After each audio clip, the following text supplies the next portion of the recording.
கன்னியாகுமரி மேற்கு மாவட்டம் பத்மநாதபுரம் தொகுதியைச் சேர்ந்த திரு நாசர் ராஜ் அவர்களின் மகள் ஜெனிஷா உத்தரகாண்டில் நடைபெற்ற கேலோ இந்தியா வாள்சண்டை போட்டியில் சீனியர் பிரிவில் வெள்ளிப் பதக்கம் வென்றதுடன் 38வது தேசிய விளையாட்டுப் போட்டியில் 7வது இடம் பெற்றுள்ளார்.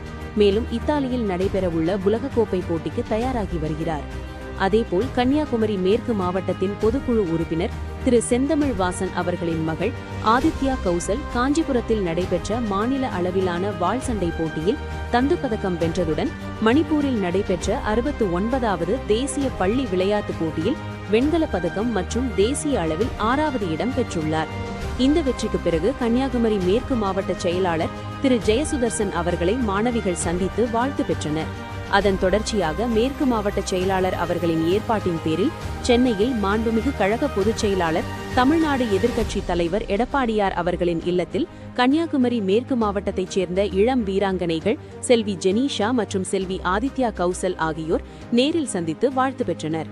இந்த சந்திப்பில் கழக அமைப்புச் செயலாளர் திரு தளவாய் சுந்தரம் அவர்கள் உடன் இருந்தார். இரு வீராங்கனைகளுக்கும் அடுத்த கட்ட போட்டிகளில் பங்கேற்க ஊக்கமளிக்கும் வகையில் அவர்களை வாழ்த்தி ஊக்கத்தொகையும் வழங்கி கௌரவித்தார் கழக பொதுச் செயலாளர் அவர்கள்.